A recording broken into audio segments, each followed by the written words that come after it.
Hello, everyone. It's an honor to be here again for the second time. Last year, I was here and spoke with you about how I and my company used machine learning in agriculture and built something that hopefully will help feed humanity. Today, we're going to go broader than that. We're going to talk about AI. What is it? Why is it a big deal? What are the things that are here and are not? And then now, as an investor at Atomico, how do we look at investing in AI companies? So first, this, as I'm sure many of you know now, is the ancient Eastern game of Go. Humans have been playing this for nearly 3 millennia, so 2,500 years or so. And this is a game that, although the rules are simple, playing it is really difficult. It's not something where if you're a good player, you'll think of, what are the possible moves I can make and a few moves ahead. You have to think in patterns. Over time, you build an intuition because the space of possibilities is so huge. We've been playing this, obviously, for such a long time. Our history barely keeps up with it. This is long before the Roman civilization. So, this over here on the left is an example of, the grandmaster, one of the greatest players of the game, and how over generations we've had the key masters of the game pass on the knowledge to children. Those children grow up through tournaments, billions of games humans have played. And we thought, if there's anything we're good at, if there's anything we've mastered, it's probably this. But that was before AI came along. Now, just a quick aside, about 20 years ago when I was in university, that box on the left, deep blue, that's a machine that IBM developed. It does one thing, and it does it very well, and it plays chess. It's designed for that. The rules are crafted for that, and compute power had got to a point, and chess is a game where you can play like that. You can brute force it, to use a computer science metaphor. The sleepy world of AI was rocked when suddenly Garry Kasparov was beaten. Now, at the same time, AI experts were pretty quick to point out, and rightly so, that this actually is not AI. This is actually more like a very fast computer exploring a space that is now tractable, and in doing so, it's good enough to beat a human being. But if you were to use the same approach to a game like Go, where the search space is huge, you can't brute force it. It would actually, if you take into account, extrapolate the growth of compute power, it would still take 100 years before a computer beats humans at Go. Now, I probably wouldn't be standing here if this were true. It's not 2097. Just 18 years later, this is what happened. So a computer program, in this case developed by DeepMind, called AlphaGo, beat the world champion, one of the best players of all time, thrashed him 4-1. And this was, huge in the world of Go, but it was really huge, unlike with Deep Blue we saw before with chess, in the world of AI. And that's because this was a general approach that was applied. It was one where the machine had actually developed a version of intuition where it didn't have to explore the search space, and it had strategies, things that we don't necessarily understand, but it had them. What's even more interesting is that it actually did things that human beings don't do in this game. It actually did moves that in 2,500 years of playing this game, we've just not done. This is what Lee Sedol said afterwards. It's not a human move. Beautiful. Beautiful, he repeated over and over again. Now think about that for a second. A computer AI trained on this game taught us something that humans have for nearly 3 millennia not seen. Where else do we have these Move 37s? So why is it possible, first of all? Neural networks. Neural networks are one of these approaches where you end up training it on a set of data. So you take a number of inputs, a high dimensionality problem. You train it using approaches like CNNs, RNNs, which are current forms of shallow learning, neural networks, and it understands how the outputs come to be. Why is this now? I'll come back in a moment to what it means, but why does this happen now? Obviously, compute power has continued to go up exponentially, but that's not enough by itself. neural network algorithms have improved significantly. We've had some pretty big breakthroughs over the last 10, 15 years. And then, really, really importantly, we are actually gathering the data now. We are measuring things at such a fine-grained level, measuring our world, measuring our health, measuring games of Go and people playing it, measuring human behavior, things that we just never had. And ultimately, that's one of the oils that this kind of thing runs on. So why is Go relevant here? Why does it matter when you're talking about a world of problems? So first, let's draw a distinction between shallow AI and so-called deep AI. Shallow AI, which is what we've just been talking about, is generally the application of some of these techniques to single problems. So you have a certain problem, you apply these techniques to it. You for instance, take crop prediction, yield prediction, or you take human speech interpretation or image understanding. You essentially will have the set of inputs that will lead to a certain set of outputs. Those inputs for image detection could be pixels, and the output could be cat or aeroplane. For speech, it could be waveforms, and the output would be the word that has just been spoken. Or it could be the weather data, the soil type data, the other inputs that we were gathering in climate, and we output the yield. So there's a huge number of applications of the so-called shallow AI, which is or narrow AI. We just talked about ag tech. Very important because we have to feed humanity. The reality is farmers don't have the experience anymore to optimize all this because climate is changing. We have new types of seed. We're planting them in very precise ways. We can water them very precisely. Pests are not such a big problem anymore. We have other issues. You have to use AI to really come up with optimal solutions. An obvious example from medicine is radiology. So radiologists, they're expensive to train. They're expensive to afford.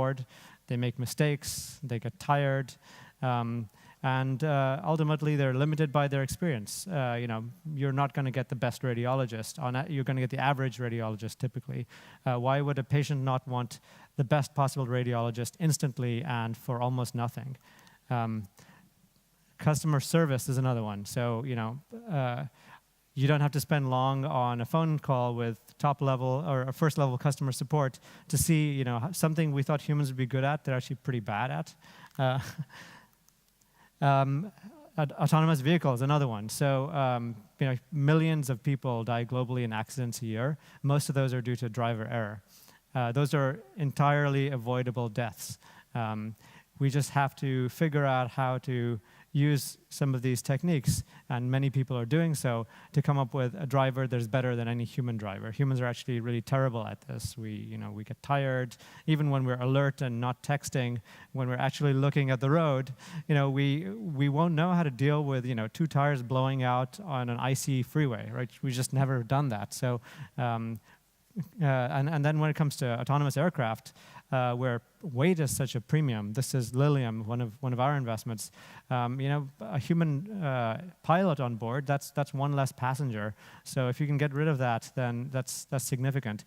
Financial fraud is actually huge. I think a lot of people don't realize what a problem it is. So credit card fraud is something like 30 billion a year. Insurance fraud is hundreds of billions a year, and 85% of that is undetected. So people get away with false insurance claims, and these are real victims. All of us pay extra premiums, hundreds of dollars a year because of this. So a perfect problem for AI. And of course, there's news feeds, and that has its own issues. But at the same time, most people do want to be suggested content that is interesting to them that they might never have thought to look at. And you can look at Netflix and how it's changed the way we discover movies to see how valuable of a technique this is. And the list goes on and on and on. There are just so many problems that are this, as I would say, high dimensionality problems, where really humans just don't stand a chance. We can't craft rule-based systems. We can't do it as ourselves as individuals. We have to use AIs for this. So paralegal, security, industrial use cases, credit scoring, just a ton of them. So that's shallow AI. What about deep AI, or AGI, artificial general intelligence as it's called? This is more of a research problem currently. There are many, many breakthroughs we need to get there. But essentially what this is the idea of agency, or having will. So letting a computer, building a kind of AI that is able to know what it needs to learn, do things of its own accord. There are many problems to be solved here, and there are some great innovations being made. Places like OpenAI or DeepMind are doing great work on this, but it's not necessarily investable. Hollywood, of course, has been talking for years about free will machines that are perhaps going to kill us, or we fall in love with, or they're really cute, like Wall-E over there. But we're really, really far away from that. That hasn't stopped a group of people, very clever people, more philosophers, I would say, from thinking about what will happen when AI arrives. What are the principles we should create for the ethics around AI? How we should even treat machines? What kind of rights they might have? But we're quite far away from that problem. A group of leading AI researchers was surveyed on this, and they were asked, when do you think AI will reach human-level intelligence? And it turns out that the more experienced respondents particularly put this way out, well beyond our lifetimes. So in fact, the experienced one said it'd be something like a 90% chance only when we get to the year 2100. So that's pretty far from now. Worrying about AI, evil superintelligence today is really like worrying about overpopulation on the planet Mars.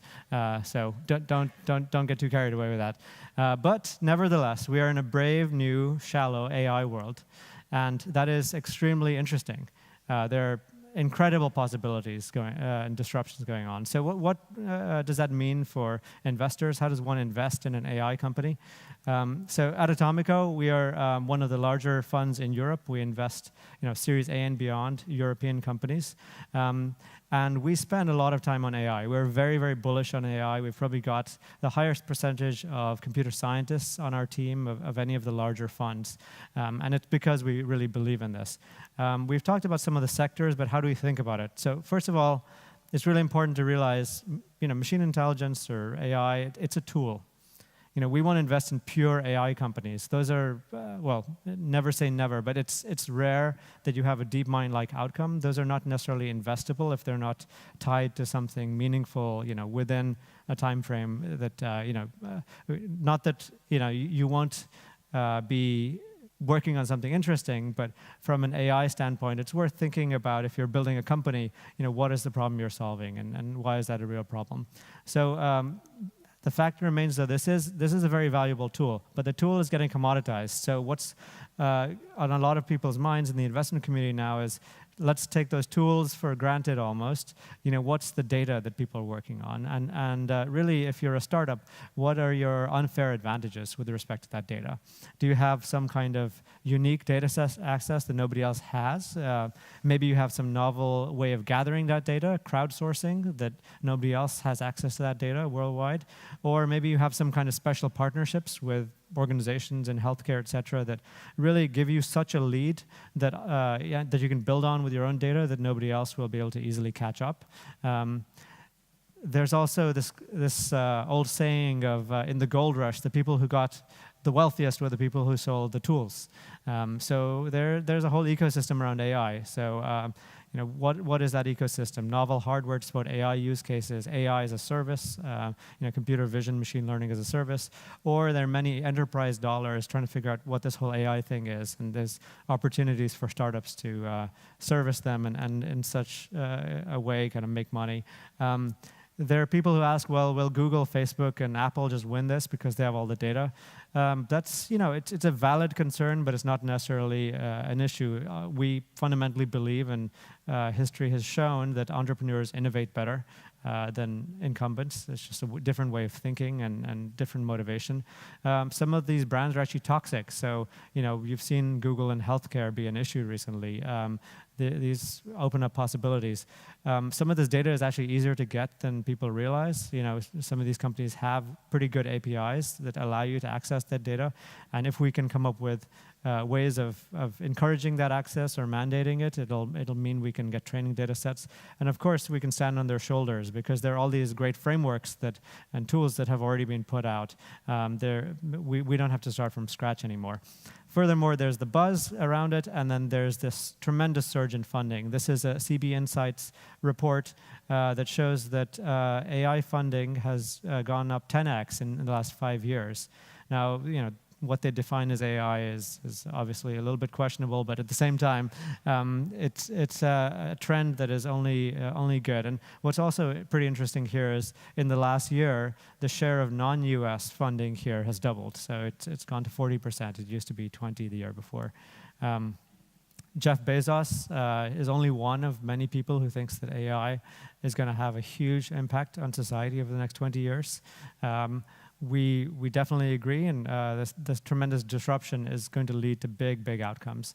At Atomico, we hope that when you get to that stage, Series A, you have a company that has a unique access to data and has a business model that's starting to show some traction. You'll come and speak with us, and I think you'll find people who are very mission aligned. Thank you all for your time.